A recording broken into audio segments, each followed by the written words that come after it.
suis chercheur à INRAE Orléans.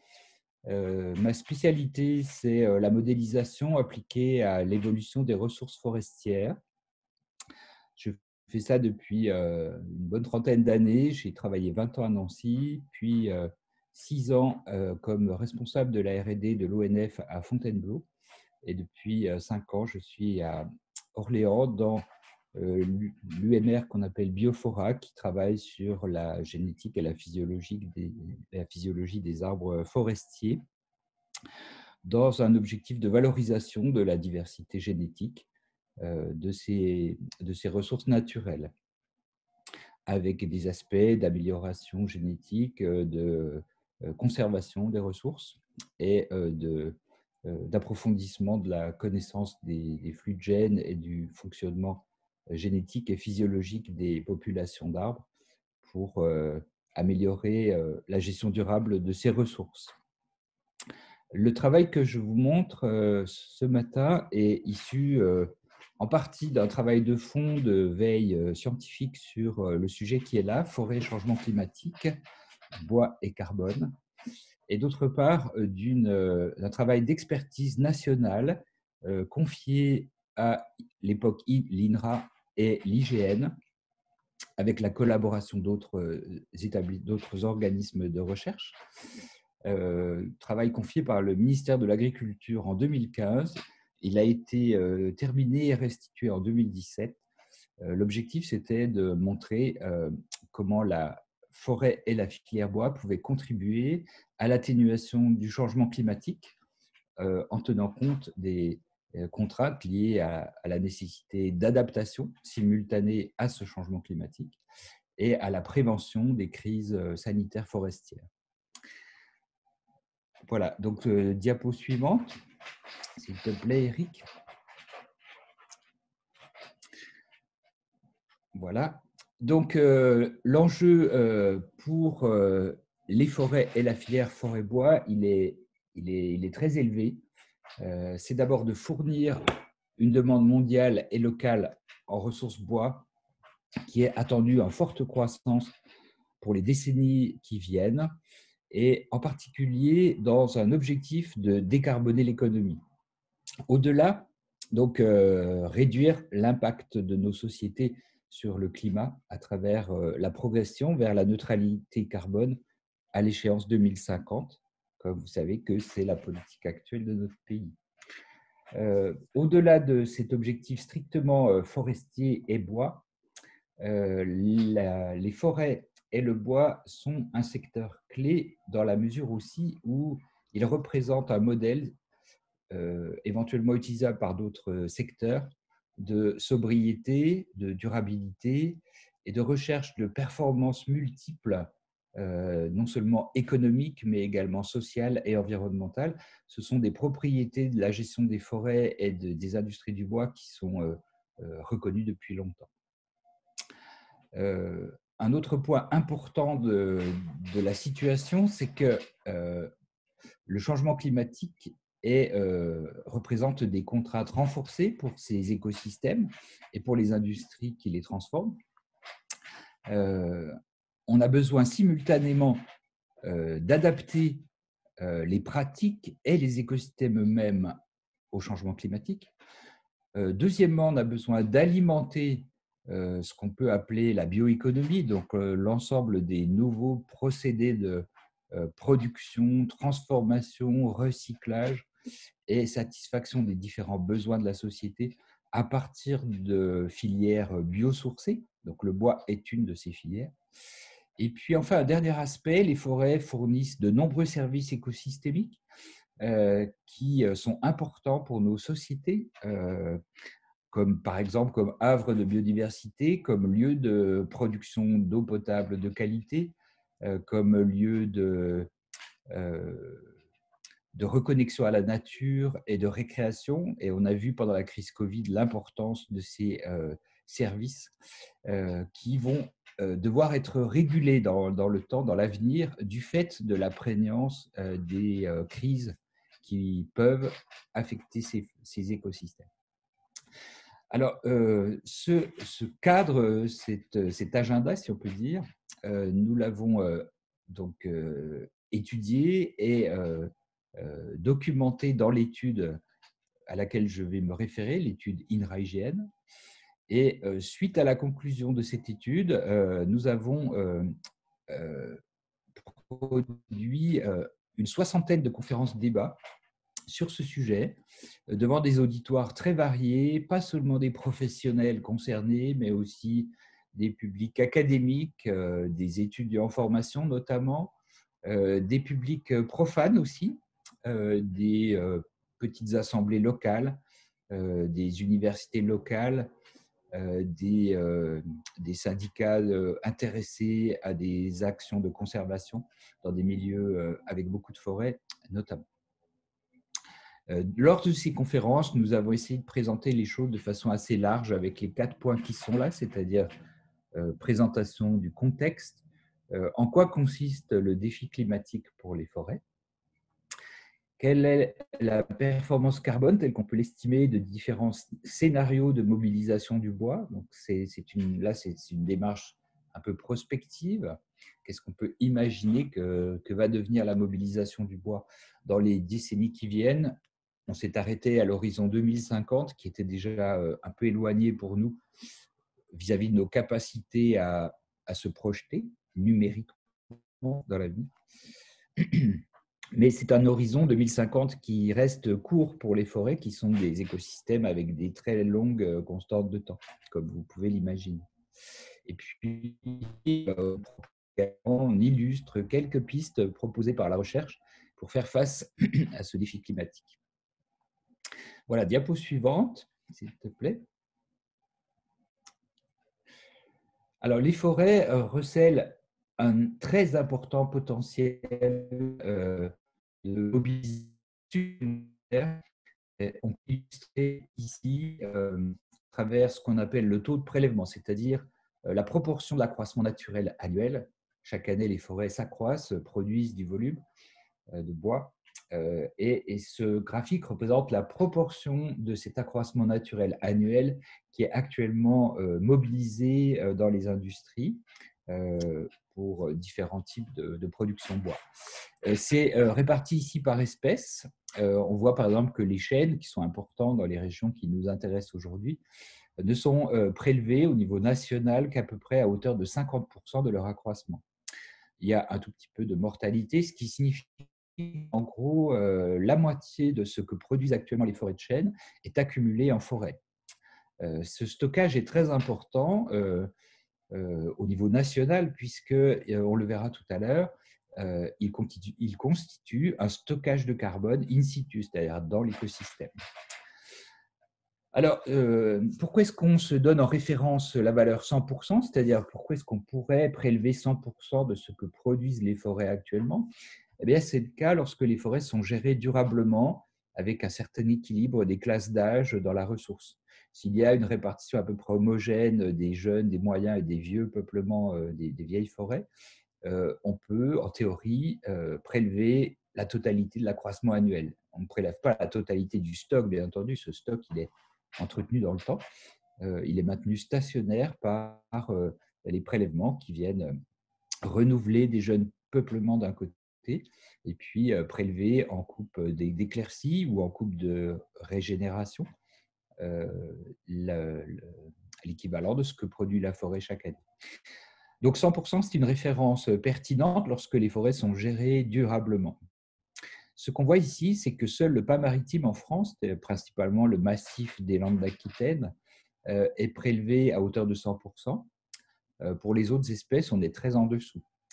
Alors, dans le cas d'une ressource jeune, c'est-à-dire qui a été installée il y a peu de temps, comme le Douglas par exemple, on s'attend effectivement à être en dessous de 100%, parce que les jeunes peuplements, on a besoin de les laisser vieillir, maturer, s'accumuler. En revanche, ça n'est pas le cas pour des espèces qui sont présentes depuis très longtemps dans les paysages forestiers, comme les chênes ou le hêtre, le pin sylvestre, le sapin par exemple. Ce sont des espèces très, très structurantes dans de nombreuses régions françaises et on s'attendrait, dans la mesure où ces forêts sont gérées durablement, à être proche de 100% de prélèvement. Donc, ce qu'on voit ici, c'est que les forêts françaises, dans leur ensemble, sont très, très sous-exploitées, ce qui n'est pas forcément présent à l'esprit de nombreux profanes, mais qui est vraiment le cas en France. Donc, on a une marge de progression, une marge d'augmentation des prélèvements pour la plupart des espèces en France. Diapo suivante.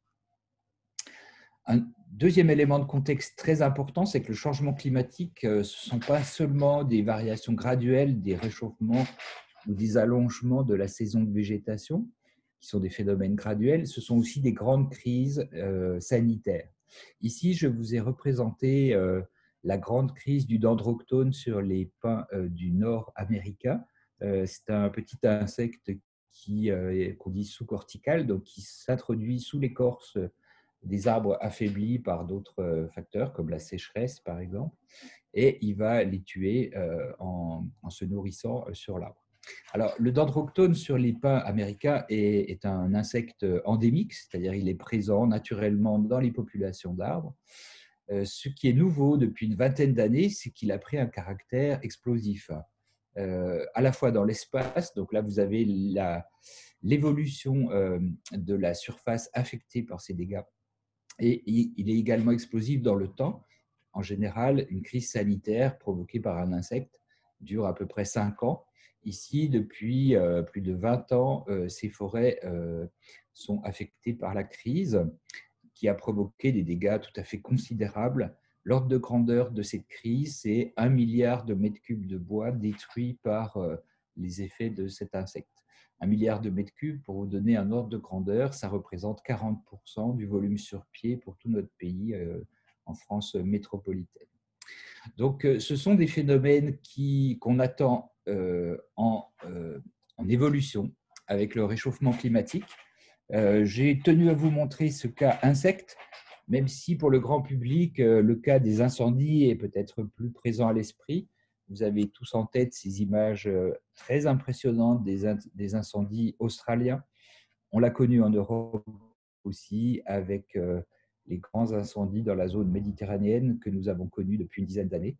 Par exemple, le Portugal en 2017, avec 375 000 hectares de forêts brûlées et une centaine de morts, malheureusement, à déplorer pendant l'été 2017.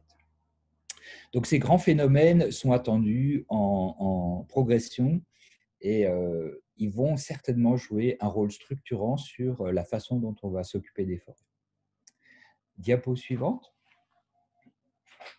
Donc, ces différentes questions, donc, ce qu'on attend des forêts, quel impact le changement climatique est attendu sur elles, et quelles stratégies on peut imaginer pour les gérer, ont été étudiées dans cette étude INRA-IGN, dont les documents sont disponibles sur le net aux liens qui sont indiqués là.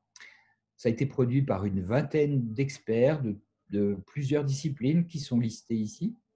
Et ce travail vient d'être édité sous la forme d'un bouquin aux éditions Quae, qui est sorti au mois de juin de cette année. Et que vous pouvez vous procurer pour la modique somme de 32 €. C'est un langage un petit peu technique, mais une partie du document est lisible par le grand public. Diapo suivante. Donc, je vais vous présenter dans un premier temps les scénarios de gestion et mobilisation du bois que nous avons imaginés dans ce travail, en montrant quelques éléments sur les performances de ces scénarios du point de vue du carbone et donc de l'effet climatique, et les conclusions qui en ont été tirées du point de vue de l'appropriation du travail par les pouvoirs publics. Dans une deuxième partie de l'exposé, je vous montrerai en quoi le bois est un matériau avec une vertu carbone très, très importante.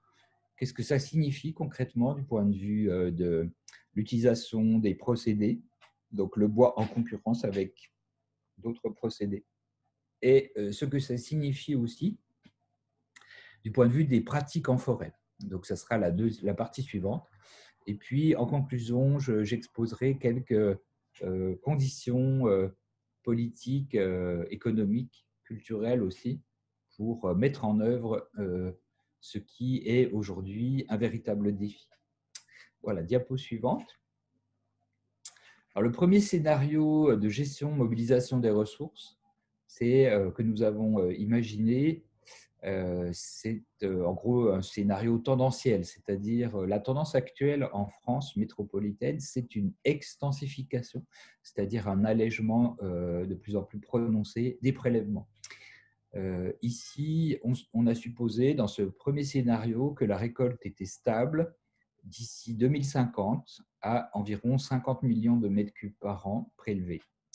Alors, c'est stable, mais ça représente une extensification, un allègement, parce que la ressource forestière en France, elle est sur une trajectoire de progression, d'accumulation.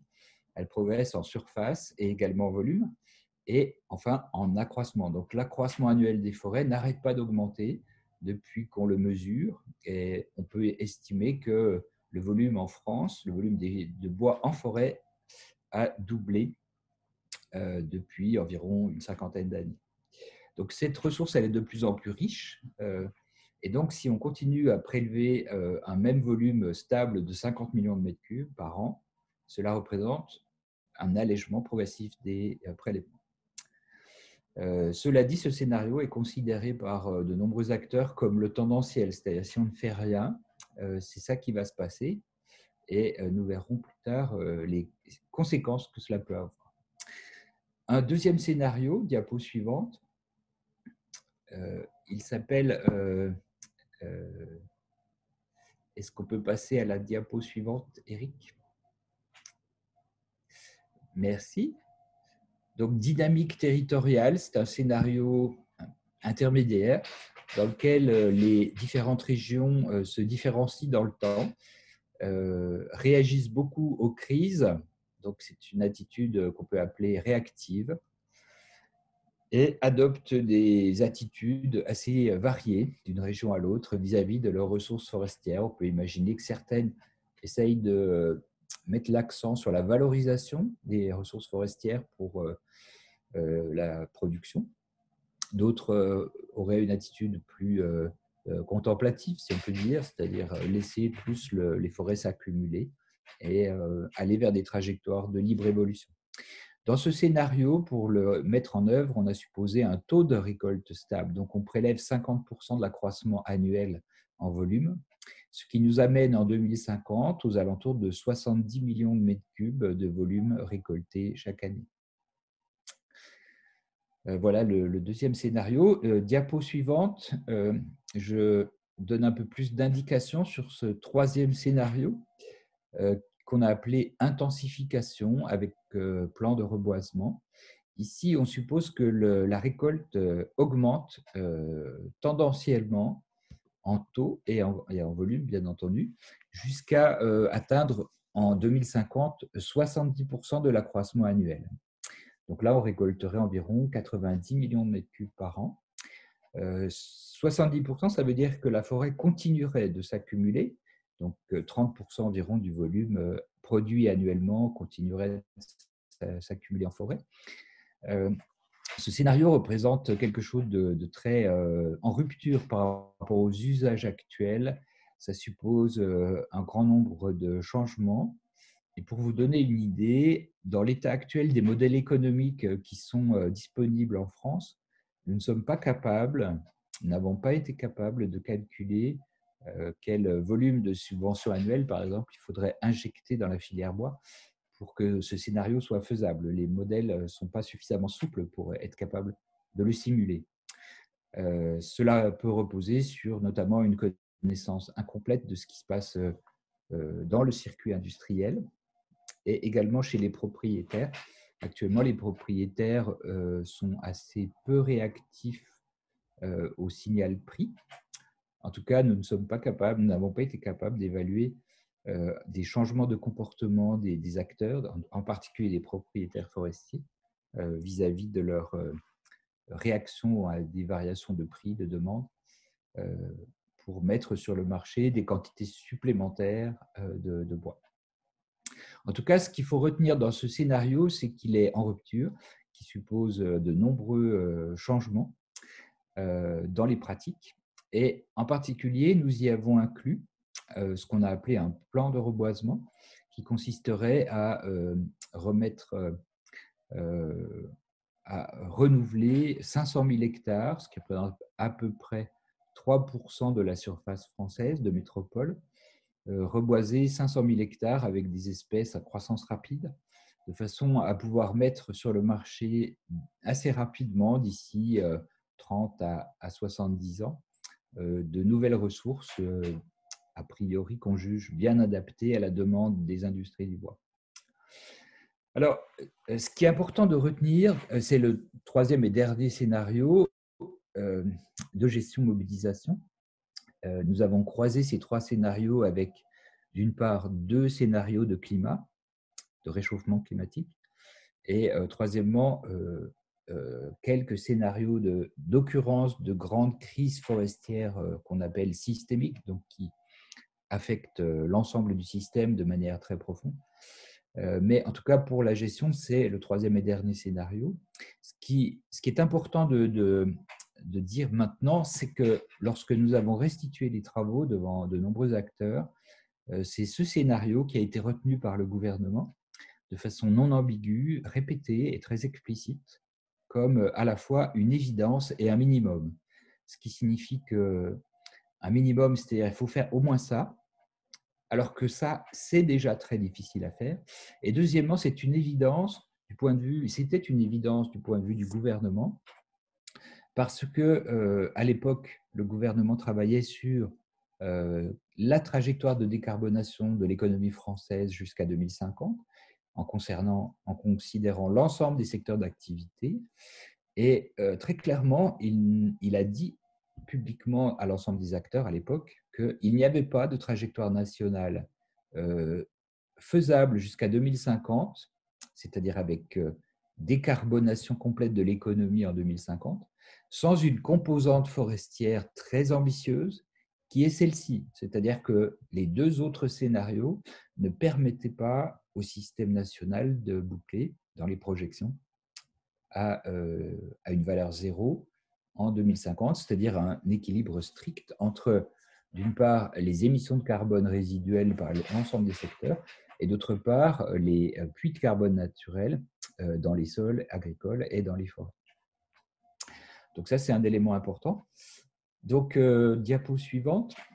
Qu'est-ce que ça signifie du point de vue de la forêt, les différents scénarios? Alors, pour les évaluer, nous avons utilisé une ventilation de différents phénomènes. Ici, vous avez une décomposition de l'impact de la filière forêt-bois sur les émissions de carbone nationales, avec deux grands paquets, un paquet qu'on a appelé écosystème, c'est-à-dire qu'est-ce qui se passe dans l'écosystème, et un deuxième paquet qu'on a appelé dans la sphère socio-économique. Alors, dans l'écosystème, il y a d'une part du stockage, c'est-à-dire du carbone qui s'accumule essentiellement dans la biomasse, un petit peu dans le bois mort et dans les sols forestiers. Mais ce que vous voyez ici, c'est que pour l'essentiel, c'est dans la biomasse feuillue que s'accumule le carbone actuellement dans notre pays. Et la raison, c'est que ces forêts feuillues sont très abondantes dans nos écosystèmes, compte tenu des contraintes biogéographiques que nous connaissons. Et deuxièmement, les bois feuillus sont assez peu mobilisés, ils sont peu demandés par l'industrie qui consomme principalement, de plus en plus fortement, du résineux.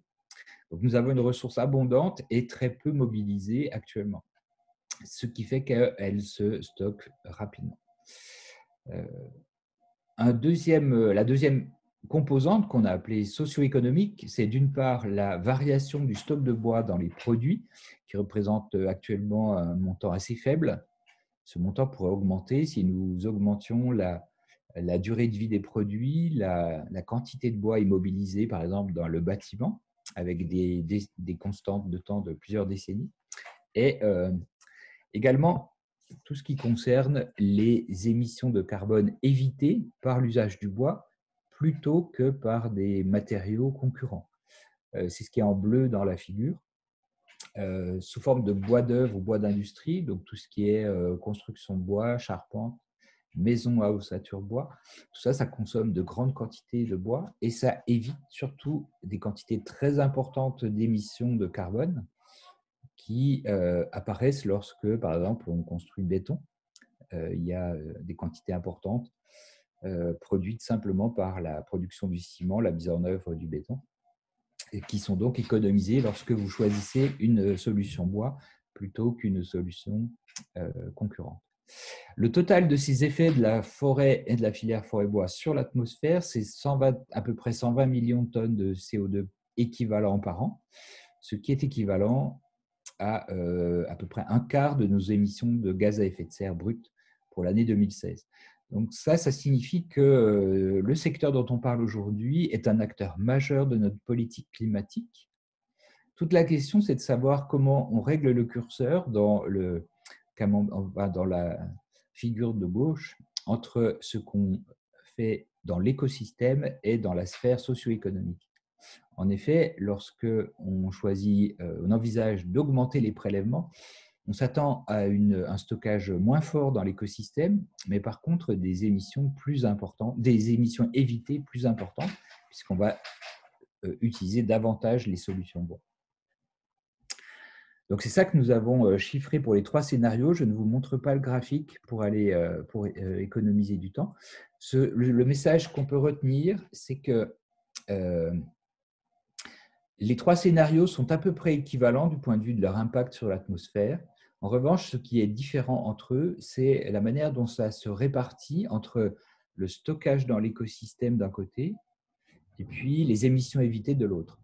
Lorsque on est dans le scénario extensification, on va augmenter la part du stockage dans l'écosystème. Donc, le bois va s'accumuler dans les forêts et on va rester avec une part minoritaire d'émissions évitées, donc la partie socio-économique. En revanche, lorsqu'on augmente le taux de prélèvement, c'est le scénario intensification, on va fortement augmenter les émissions évitées, donc la partie bleue et rouge là-haut, et réduire la partie écosystème qui est en bas.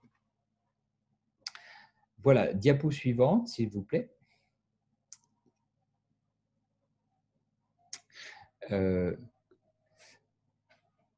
Alors, un élément important du travail que nous avons fait, c'est de considérer des crises forestières et l'impact que ça pourrait avoir, puisque nous avons vu que c'est attendu en forte augmentation avec le changement climatique. Alors, nous avons fait un gros travail de scénarisation en utilisant, il y avait à peu près une dizaine de chercheurs qui travaillaient sur ce sous-projet, en utilisant notre connaissance des crises passées sur lesquelles nous avons travaillé. Nous avons imaginé 3 catégories de crises. Une première qui serait provoquée par des incendies après sécheresse, sous climat actuel et sous climat réchauffé. Et en nous forçant beaucoup, je dois dire, nous avons réussi à simuler quelque chose qui est de l'ordre de 175 000 hectares incendiés, donc à peu près 30 millions de mètres cubes de bois relargués vers l'atmosphère. Alors, c'est très, très supérieur à tout ce que nous avons connu historiquement depuis une cinquantaine d'années, du fait que les incendies de forêt en France sont pour l'instant maîtrisés. Même des années très dures comme 2003, par exemple, avec la canicule, on n'a pas dû dépasser, je crois, 30 000 hectares incendiés. Donc, c'était un effort d'imagination important pour le groupe de chercheurs. En revanche, nous sommes encore loin de ce qu'on a observé au Portugal, par exemple, en 2017. Du point de vue du carbone, même un événement comme celui-ci représente quelque chose d'encore gérable. C'est à peu près une demi-année de récolte actuelle. À l'opposé, je ne vais pas commenter la tempête, pourtant nous avons fait là aussi des efforts. La tempête, c'est à peu près ici, ce que nous avons simulé, c'est 330 millions de mètres cubes de dégâts, soit 6 années de récolte, c'est à peu près 2 fois la tempête Lothar-Martin de fin 99 et 5 fois la tempête Klaus de 2009. Par contre, je voudrais surtout commenter la crise invasion biologique. Nous avons supposé l'émergence de maladies qui s'attaqueraient à des groupes d'espèces stratégiques pour nos forêts françaises. Sur le modèle de ce qui se passe actuellement pour le frêne, donc c'est quelque chose dont nous avons une connaissance sur d'autres espèces, mais nous l'avons supposé ici sur des espèces qui sont beaucoup plus prégnantes pour nos forêts, soit les chênes, soit les pins. avec 2 niveaux de sévérité pour chaque cas. Et ici, dans le cas donc de maladies émergentes, ces invasions dont on parle, ce sont des invasions par des maladies, par des pathogènes, des champignons pathogènes. Cette situation d'invasion biologique, c'est elle qui se traduit par l'impact le plus profond, le plus prolongé sur les ressources, puisque dans le pire des cas, on peut avoir jusqu'à 800 millions de mètres cubes de dégâts, alors en partie mobilisés, récupérés par les industries, mais en partie perdus et relargués à l'atmosphère sous forme de respiration du bois mort ou d'incendie lorsque nous serons incapables de prévenir l'émergence d'incendies dans les zones avec de fortes accumulations de bois mort liées à cette crise sanitaire.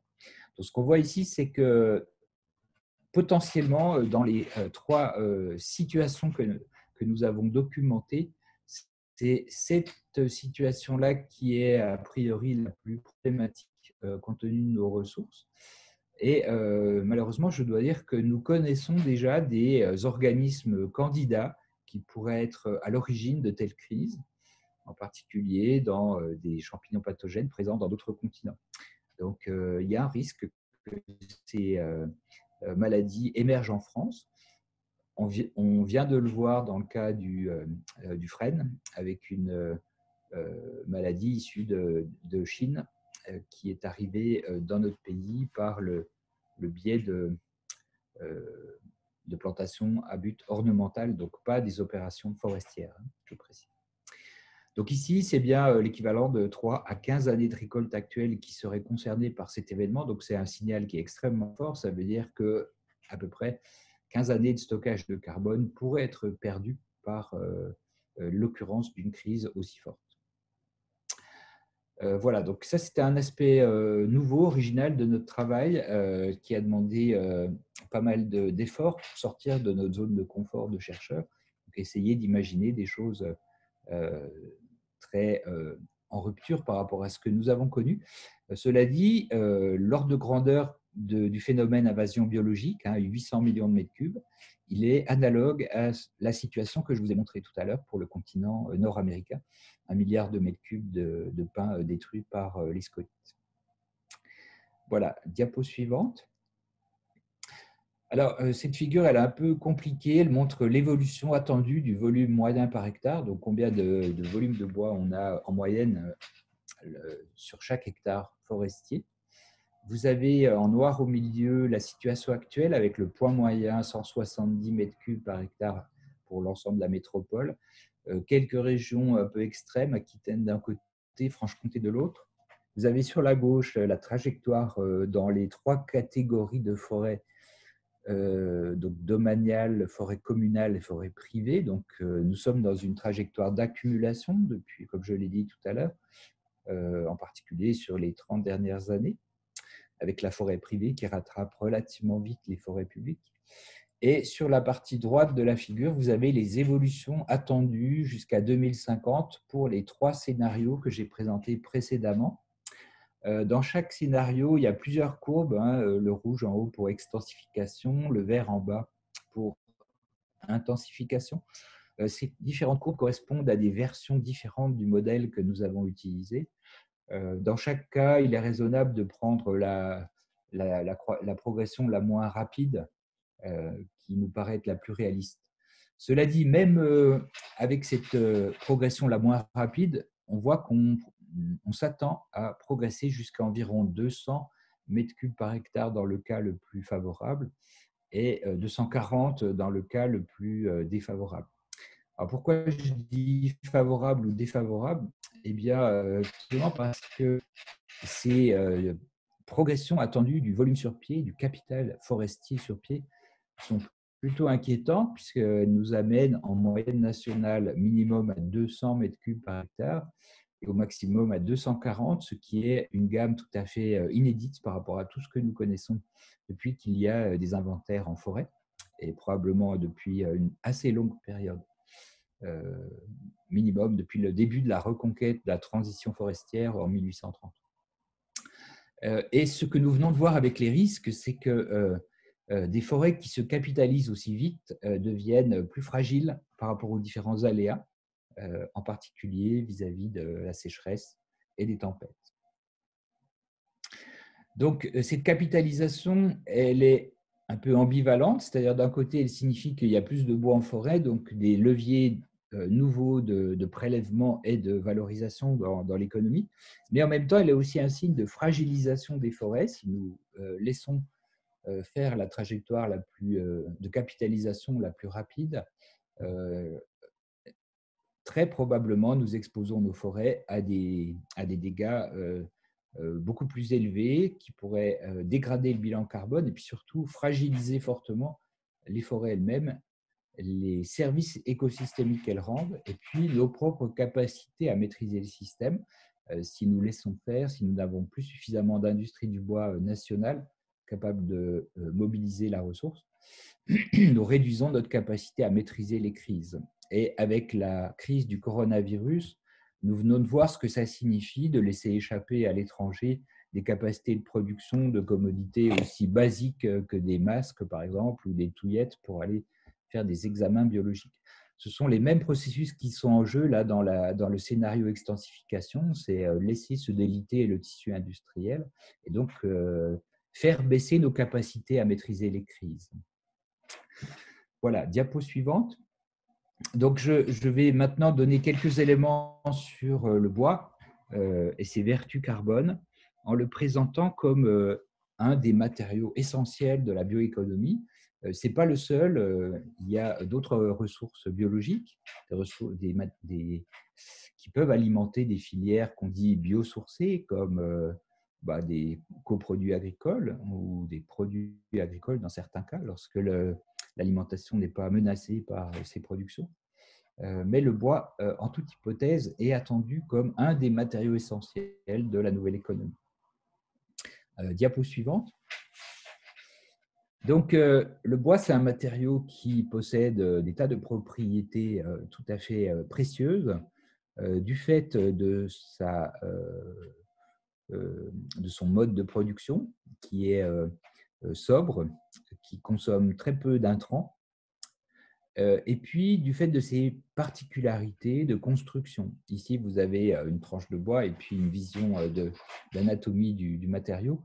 Il y a là-dedans des tas de sous-matériaux qui peuvent alimenter des filières différentes.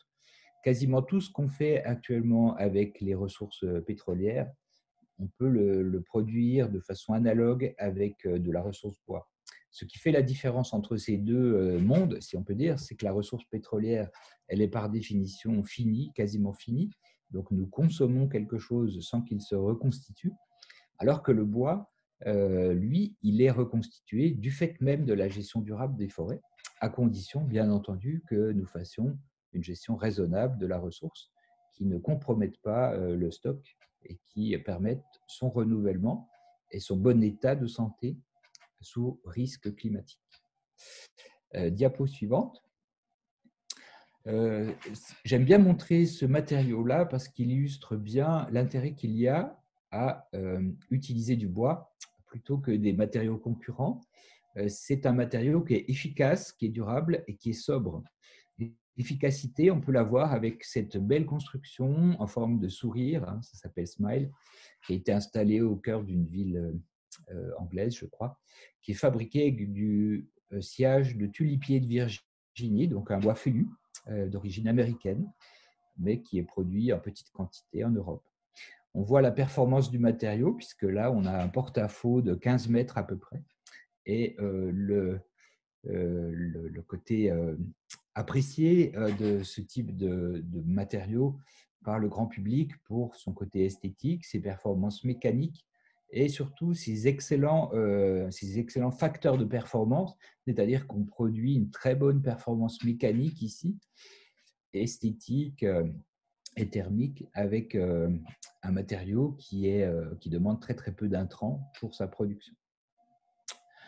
Diapo suivante.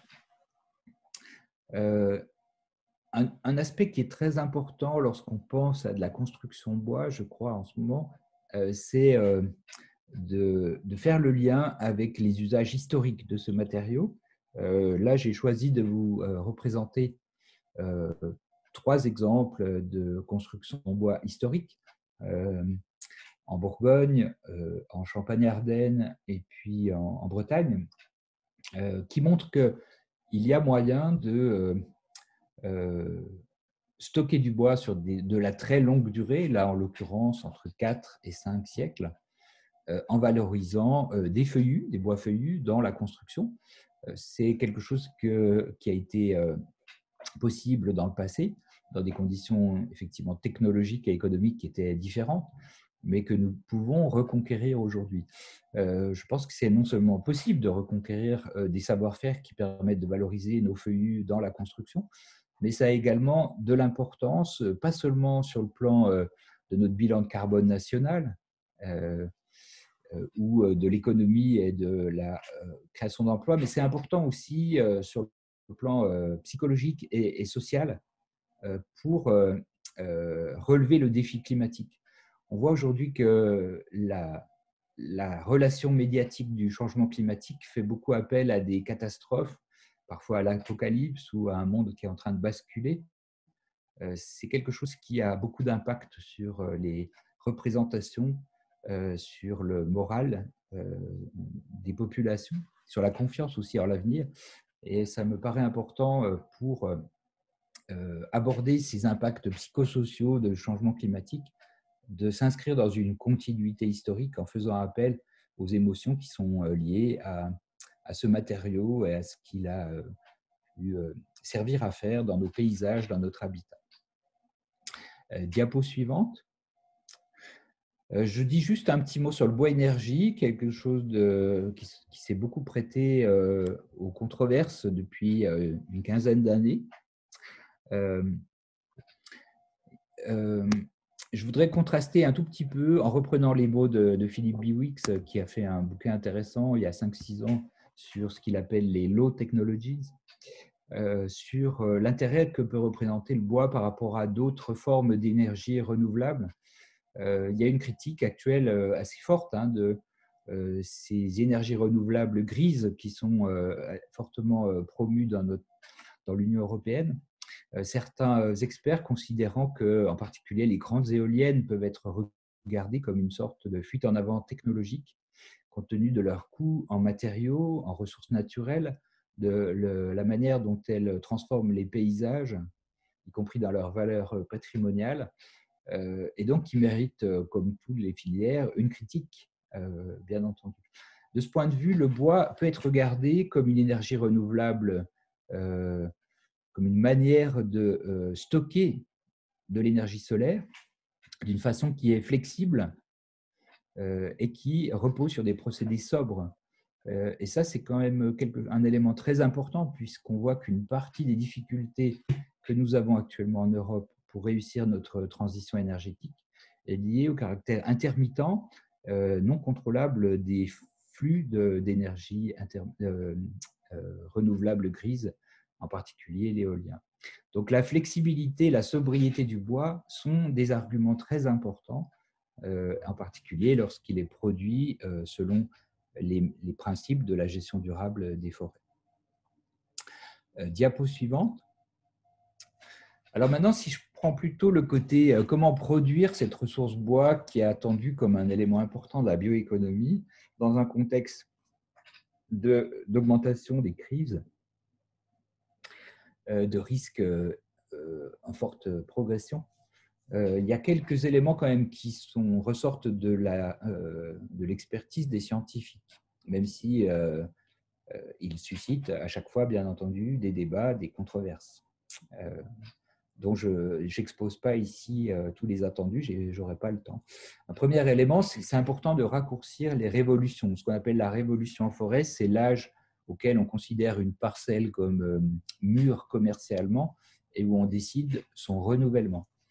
Il y a eu, depuis une trentaine d'années, une tendance à allonger les révolutions, donc prolonger la résidence des arbres en forêt jusqu'à des âges ou des diamètres très élevés.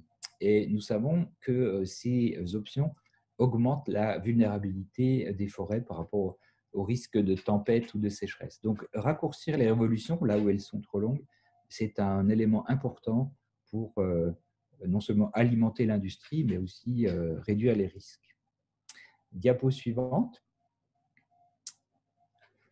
Un autre élément important, c'est que pour réussir la décarbonation avec une composante forestière importante et se substituer aux ressources fossiles, nous aurons besoin de forêts performantes en dépit de la contrainte climatique renforcée.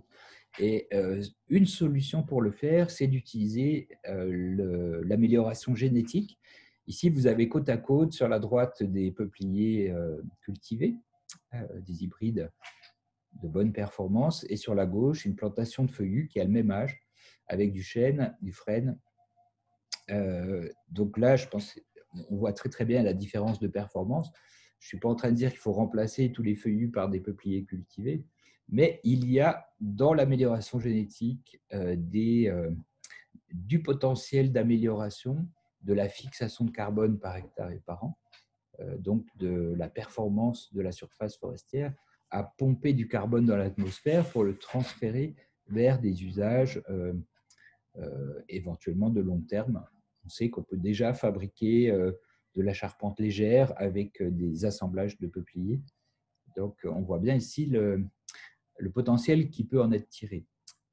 Ça veut dire aussi que la productivité des forêts n'est pas un gros mot, quelque chose de tabou, et que ça n'est en tout cas plus un objectif secondaire. Nous allons avoir besoin de toutes nos surfaces, de les utiliser avec efficience, et de ce point de vue, la génétique forestière a une grande utilité. Diapo suivante. Il y a d'autres progrès qui sont possibles à partir des acquis de la recherche. Ici, on a un exemple d'un arboretum dans les boucles de la Seine en Normandie, dans lequel on voit qu'à l'âge de 42 ans, avec du matériel génétique approprié, ici c'est 2 espèces de sapins, une espèce de séquoia, on voit qu'on peut atteindre des performances tout à fait respectables, et il n'est pas forcément nécessaire d'aller très au-delà du point de vue de l'âge.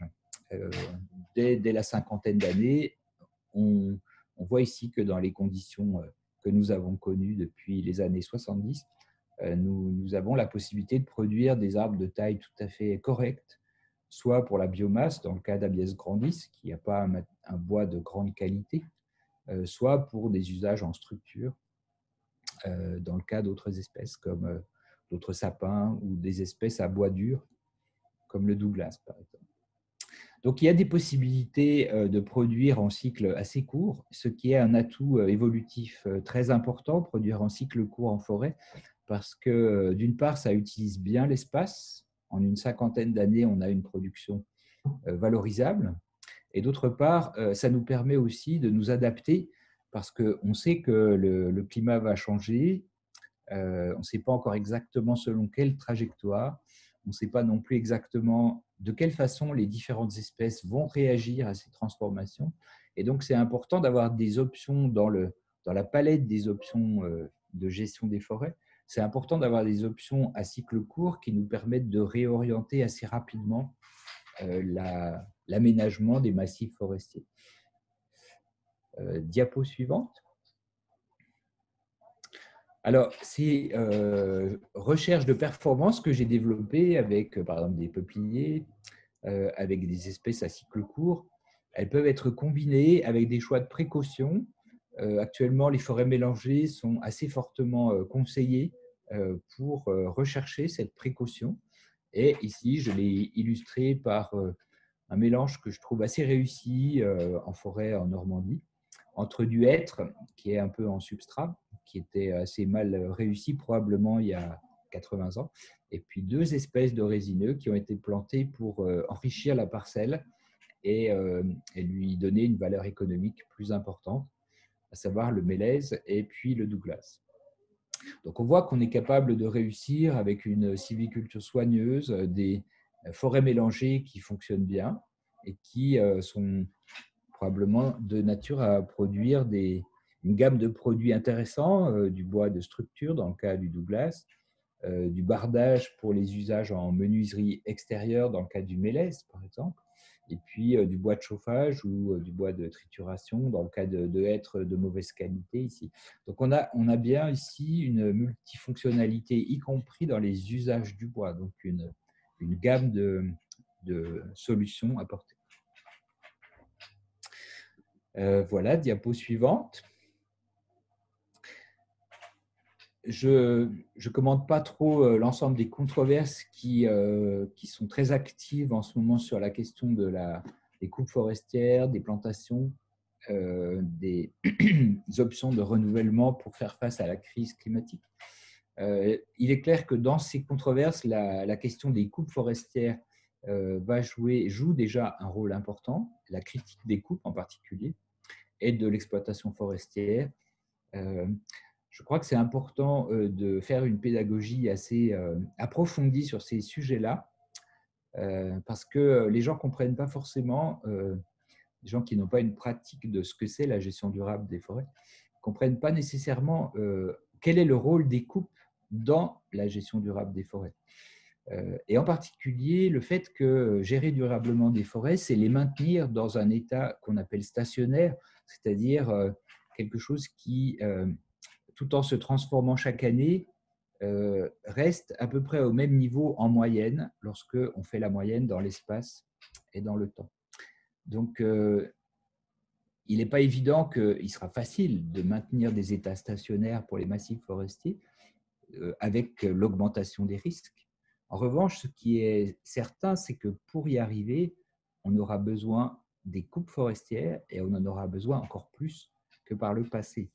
Parce que si on relève, si on allège si on lève le pied, en gros, si on allège la pression de coupe, on va assister à une capitalisation, comme on a pu le voir tout à l'heure, qui est porteuse de risques aggravés.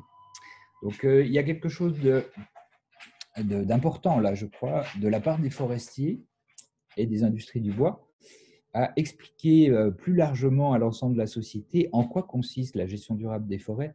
Et c'est quelque chose qui est difficile à faire parce que, bien entendu, si les coupes choquent, souvent, c'est qu'elles mobilisent dans la population, dans le grand public, des réflexes sensoriels, des émotions, même parfois aussi une certaine référence au sacré, qui ne sont pas forcément faciles à mettre en débat pour des scientifiques, en particulier dans les sciences de la nature. Mais probablement que des efforts pluridisciplinaires avec des équipes de sciences sociales pourraient aider à expliquer, problématiser ce sujet et puis peut-être progresser vers davantage de consensus dans la société sur les coupes notamment et les plantations. Voilà, je crois que j'ai terminé là l'exposé. J'ai 2 diapos de conclusion. Diapo suivante. Message résumé, disons, par rapport à ces enjeux du changement climatique, de l'impact carbone, de la transition vers la bioéconomie, c'est important de construire bois et de se chauffer au bois. Deux choses très simples, très concrètes, mais pas forcément faciles à mettre en œuvre, mais dans lesquelles certainement les collectivités locales ont des leviers de décision importants. Diapo suivante. Je ne vais pas tout commenter cette diapo, je voulais juste mettre l'accent sur le fait que la mise en œuvre du scénario d'intensification, qui a été retenu comme le volet forestier de la stratégie nationale bas carbone, je vous ai dit que c'était un défi. Ça suppose de réunir un grand nombre de conditions économiques, sociales, culturelles et politiques qui effectivement représente un vrai défi. Il y a tout un tas de facettes à la réalisation de ce défi sur tous les plans, y compris d'ailleurs sur le plan de la philosophie de notre rapport à la forêt. Depuis les années 80, cette attitude de la société vis-à-vis des forêts était beaucoup orientée autour de l'idée de multifonctionnalité et de naturalité. Probablement qu'il serait nécessaire aujourd'hui de poser cette relation aux forêts avec d'autres concepts, en particulier la bioéconomie, la question des risques et la question de l'adaptation à un climat en évolution rapide. Il y a pas mal d'enjeux autour de la biodiversité dans le cadre d'une forte augmentation des récoltes. Je voudrais sur ce plan-là souligner deux aspects. Un point de vigilance sur l'équilibre entre la forêt et le gibier, qui actuellement est rompu avec des densités excessives de grands ongulés comme les cerfs, les chevreuils, les sangliers, qui représentent une pression de consommation parfois excessive sur les forêts, et notamment à travers le choix qu'ils font de certaines espèces plutôt que d'autres pour se nourrir. Donc même si par ailleurs ces animaux sont une composante fondamentale dans le fonctionnement des écosystèmes forestiers, on parle parfois d'ingénieurs écologiques les concernant, il faut être conscient qu'ils ont et représentent une pression de consommation parfois excessive. Et donc, rétablir l'équilibre entre la forêt et le gibier, c'est quelque chose de très important pour que les forestiers arrivent à renouveler les forêts au bon rythme et avec des coûts supportables. Il y a un autre enjeu aussi qui concerne la fertilité des sols forestiers.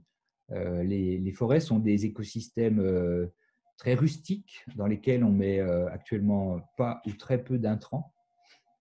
Cette rusticité suppose que les prélèvements par les récoltes soient en équilibre avec ce que les sols sont capables même de recycler et de dégrader par l'altération de la roche-mère.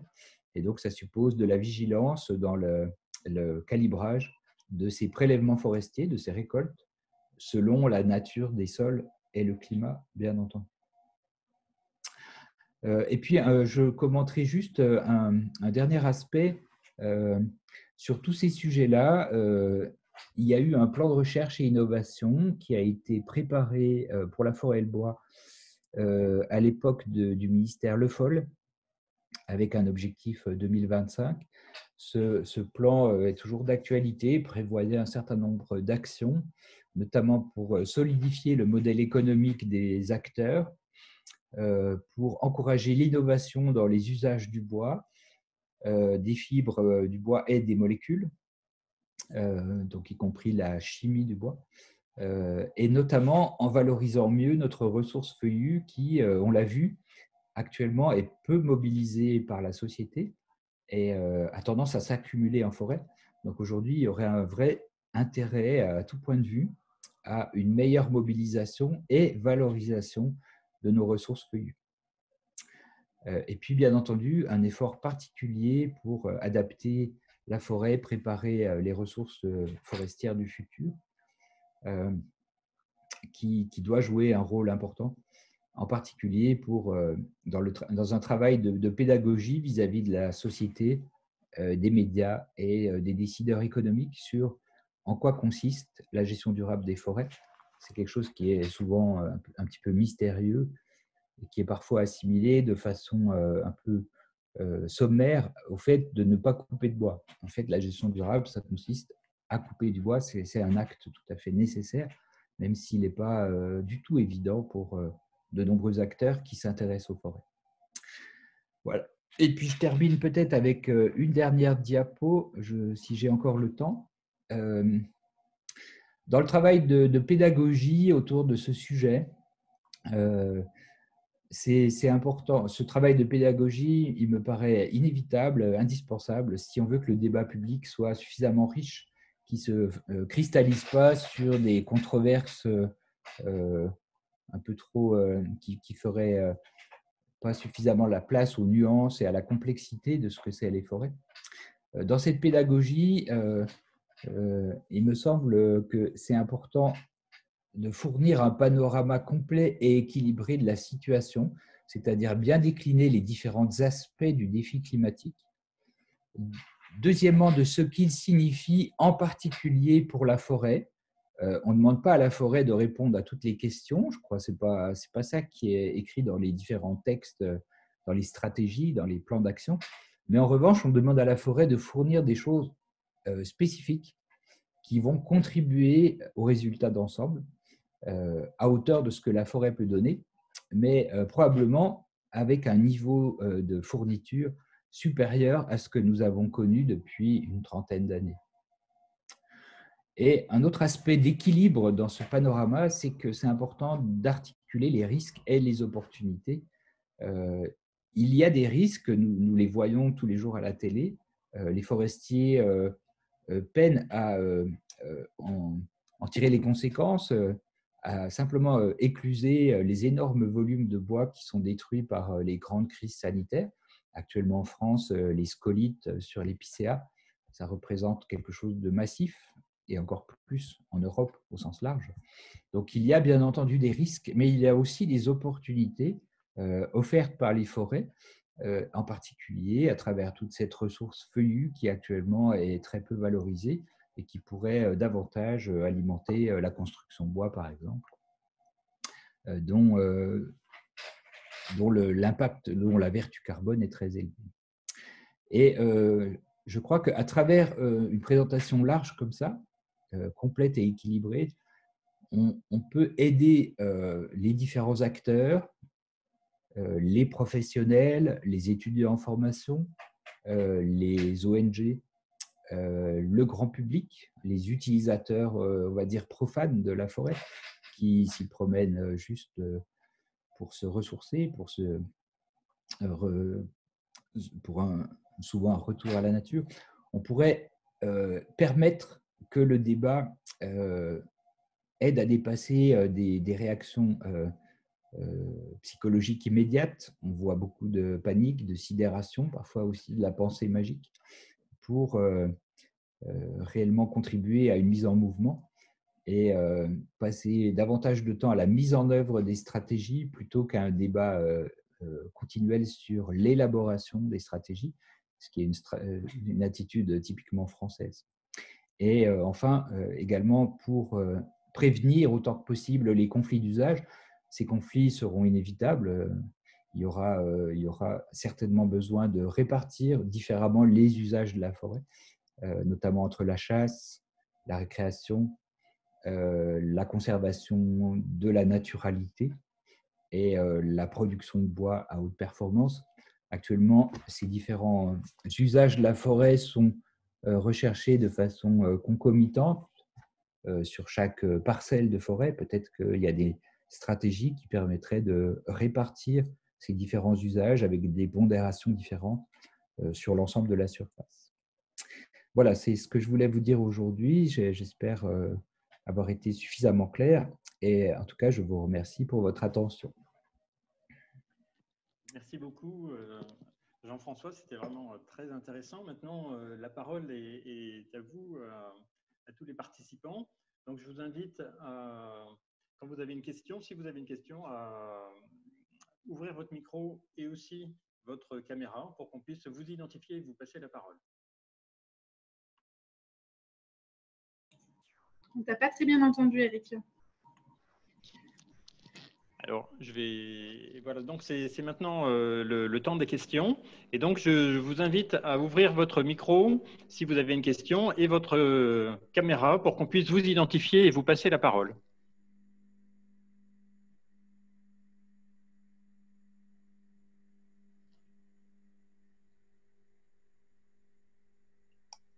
Alors, je ne vois personne, mais moi, j'ai une question. Là, on a parlé d'augmentation, de passer d'un prélèvement de à peu près 50 à 70%. Une des missions de la forêt, c'est quand même aussi de préserver la biodiversité. Est-ce que en augmentant ce taux de prélèvement de 50 à 70% dans le troisième scénario, est-ce que ça remet en cause la biodiversité globalement et éventuellement localement?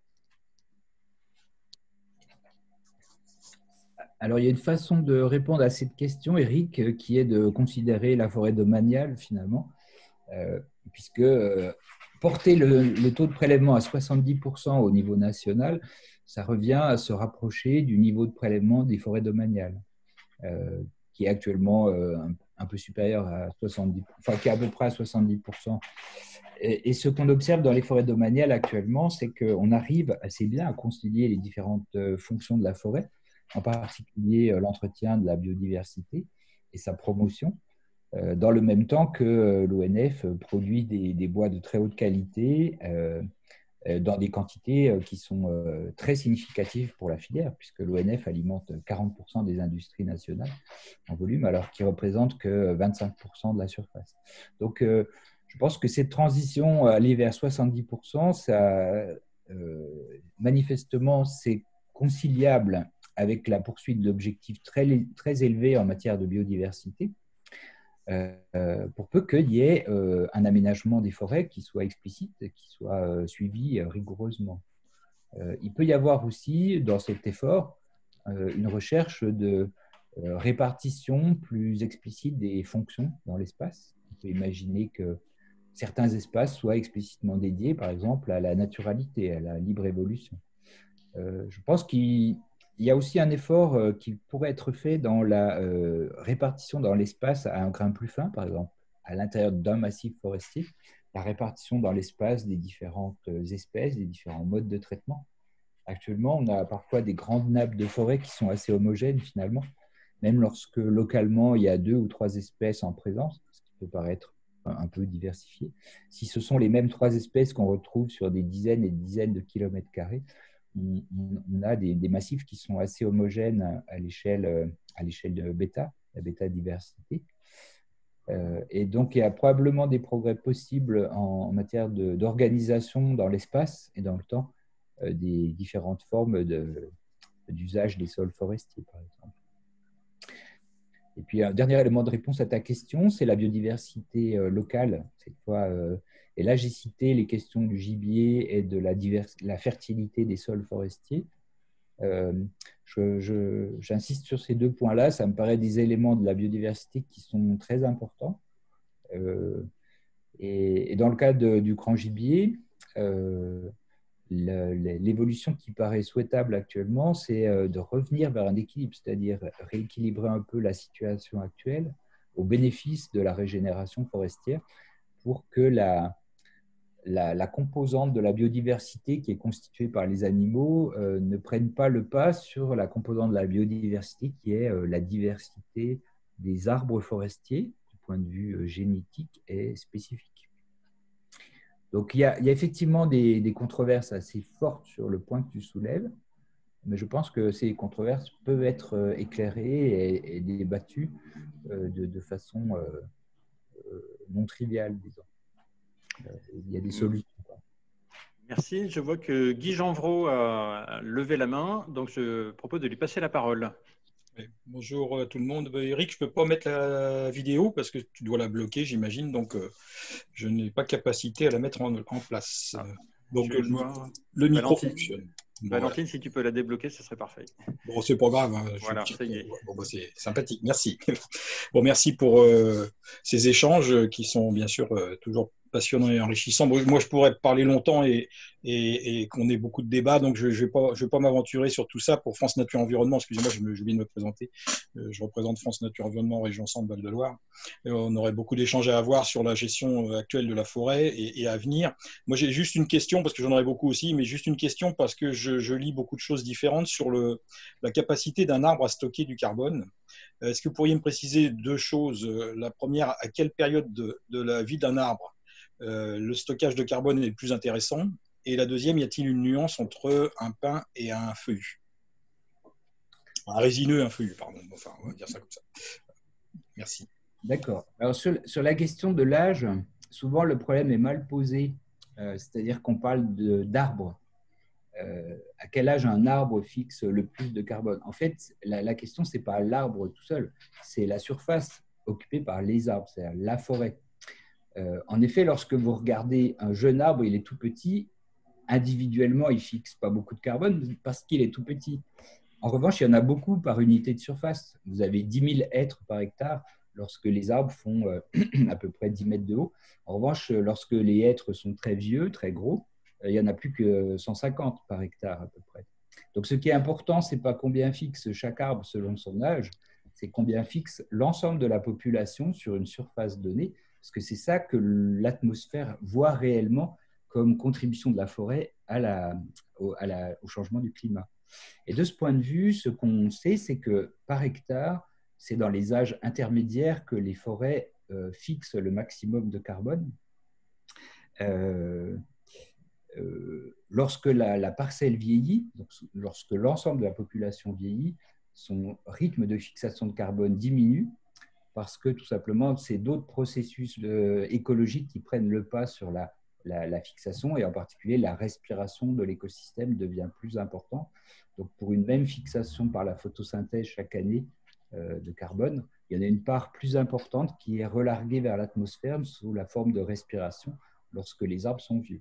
Donc en gros, la réponse à la question, c'est parler de ce sujet à l'échelle de la parcelle ou par unité de surface et pas par arbre.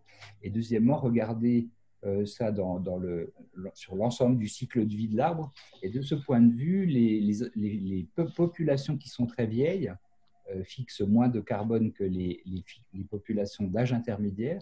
Et en particulier, les forêts qui sont plus gérées du tout depuis un temps très long sont quasiment à l'équilibre avec l'atmosphère, c'est-à-dire leur stock de carbone est à peu près stationnaire. Donc leur vertu, ce n'est pas ce qu'elles pompent chaque année dans l'atmosphère, c'est qu'elles constituent par elles-mêmes un stock, et que c'est important pour la société d'éviter que ce stock se dilapide sous l'effet des crises climatiques. Après, sur la deuxième question concernant les espèces, ça a été bien étudié par des projets de recherche nationaux. Et ce qu'on a constaté, c'est que les résineux ont une densité du bois plus faible et en échange, ils ont une croissance en volume plus élevée. Donc, pour apprécier la fixation de carbone, il faut comparer les deux ensemble, c'est-à-dire le volume et la densité du bois. Et lorsqu'on fait cette combinaison, on se rend compte que la plupart des espèces les plus performantes en France actuellement sont des résineux, notamment le Douglas, par exemple, l'épicéa, lorsqu'il est en bonne santé, le sapin. Ce sont des espèces qui ont une très forte croissance en volume, une densité un peu plus faible, mais au total, qui fixent à peu près 3 fois plus de carbone par hectare et par an que des contreparties chênes, par exemple. Alors, si on regarde les pins, la situation est un peu différente, parce que là, les pins, c'est plutôt des espèces qu'on fait pousser sur des stations pauvres. Donc là, il faudrait faire une comparaison plutôt dans la catégorie des sols pauvres. Au niveau national, je pense que le pin maritime doit fixer à peu près la même chose que le chêne en moyenne, par hectare et par an, légèrement supérieur probablement, mais avec la répartition actuelle des pins qui est plutôt sur les sols acides, quoi. Donc, si on raisonne sur l'écosystème, pour l'instant, les résineux sont plus performants que les feuillus. Cela dit, il y a quelques feuillus qui ont des bonnes performances. Par exemple, le charme au niveau national. Le charme, qui a peu de surface pure, il est souvent mélangé à d'autres espèces. Mais en tout cas, là où il est suffisamment pur, sa fixation de carbone par hectare et par an est équivalente au meilleur des résineux. Donc, c'est intéressant, ça montre que ce n'est pas uniquement une opposition feuillu-résineux, c'est aussi un trait spécifique qui caractérise les différentes espèces. Et bien entendu, il faut tenir compte aussi, pas seulement de la fixation dans l'écosystème, mais aussi la manière dont les produits sont utilisés après dans la société. De ce point de vue, pour l'instant, les résineux ont un avantage très important, c'est qu'on les utilise pour faire de la charpente, par exemple, et donc ça permet potentiellement de prolonger le stockage de plusieurs décennies, et puis ça évite surtout les émissions des procédés concurrents. Si vous faites une charpente métallique, par exemple, ça va être beaucoup plus coûteux du point de vue climatique. Voilà ce que je peux répondre sur vos deux questions. Merci Jean-François. Est-ce qu'il y a une autre question? Il y a une question du CNPF qui a du mal à activer son micro, j'ai l'impression. C'est bon. C'est bon. Bonjour, donc je suis technicienne forestière au CRPF Bourgogne-Franche-Comté. Et donc moi, sur le massif sur lequel je travaille, il y a 50% de forêts en fait, qui sont hors DGD, donc qui n'ont pas de plan de gestion, enfin 50% des surfaces. Et donc c'est énorme et j'ai du mal à imaginer en fait, comment on pourrait augmenter en fait, de manière significative les taux de prélèvement sur ces petites propriétés, parce qu'il y a vraiment un morcellement très important de la propriété.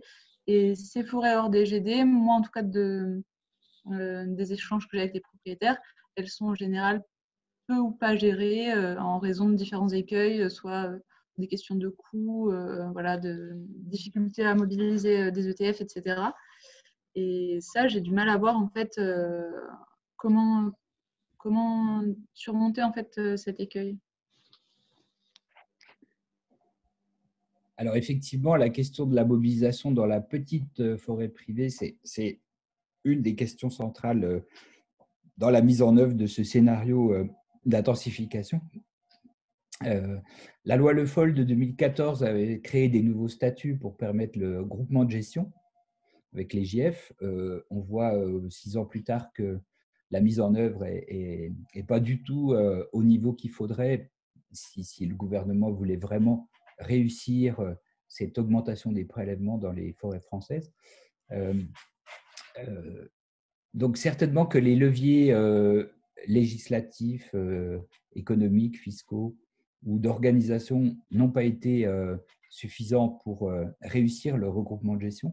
Cela dit, personnellement, je ne vois pas trop comment on va pouvoir faire sans inciter beaucoup plus fortement ces petits propriétaires à apporter leurs parcelles à des formes de gestion collective.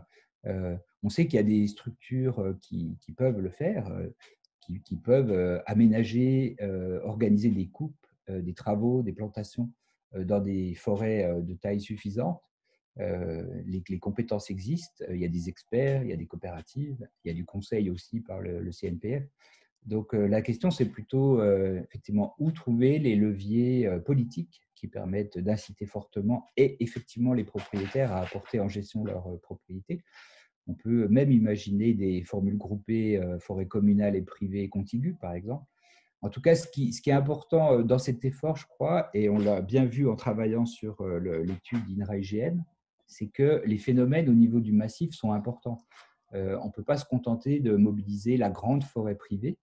Il y a des massifs dans lesquels, du fait par exemple de l'action du grand gibier ou du fait des interactions entre les peuplements contigus pour la sensibilité aux pestes, aux insectes par exemple, c'est important d'avoir une approche au niveau du massif contigu, donc vraiment l'écosystème. Et de ce point de vue, on a souvent des massifs composites avec du domanial et des forêts communales autour, par exemple, ou alors des forêts communales insérées dans une matrice de petites forêts privées. C'est le cas en particulier dans votre région, je crois. Donc là, ça me paraît important d'imaginer des formules d'incitation à des groupements multipropriétaires, ONF par exemple, et forêts privées. Pour l'instant, j'avoue que je ne vois pas où sont ces leviers d'incitation au regroupement. Manifestement, la loi Le Foll n'est pas suffisante, est très insuffisante de ce point de vue, mais c'est effectivement un levier de transformation qui est perçu, je crois, même si depuis qu'on a rendu notre étude en 2017, je n'ai pas vu vraiment arriver de solution convaincante à cette question. Un dernier aspect pour compléter ma réponse, même si l'essentiel de l'effort effectivement doit venir de cette petite forêt privée qui actuellement est peu gérée ou même pas gérée du tout dans certains cas, il y a aussi de la marge de progression des récoltes dans les forêts qui sont déjà gérées, si on peut se fier aux données de l'IGN. On ne récolte pas la totalité de l'accroissement, même dans les forêts sous plan simple de gestion, par exemple. Et même à l'ONF, il y a une partie des forêts qui actuellement sont sous-exploitées, et pas toujours pour des raisons d'impossibilité technique. Il y a aussi une certaine réticence à la pratique de la gestion durable qui freine un peu les possibilités. Mais je suis d'accord avec votre observation et votre question. C'est effectivement un des enjeux les plus importants. Merci beaucoup. Je crois qu'on a un petit peu dépassé le temps, mais c'était vraiment passionnant. Donc, il me reste à te remercier, Jean-François, parce que c'était vraiment très intéressant. Moi, j'aurai la chance de te retrouver à l'INRAE et de pouvoir te poser encore toutes les questions que j'ai à te poser, parce qu'il y en a encore beaucoup. Mais voilà, donc je vous remercie. Je remercie chacun des participants pour leur écoute. J'espère que ça vous a vraiment intéressé. Et je remercie beaucoup Jean-François pour cette intervention de grande qualité qui vous a aussi certainement tous passionnés. Voilà, et je vous souhaite bon appétit et je vous donne rendez-vous le 26 novembre prochain pour l'Arbre en Ville, une infrastructure urbaine bénéfique par Jean-Marc Bouillon, le président de Takae Conseil. Merci voilà. à tous. Merci, à bientôt. Au revoir.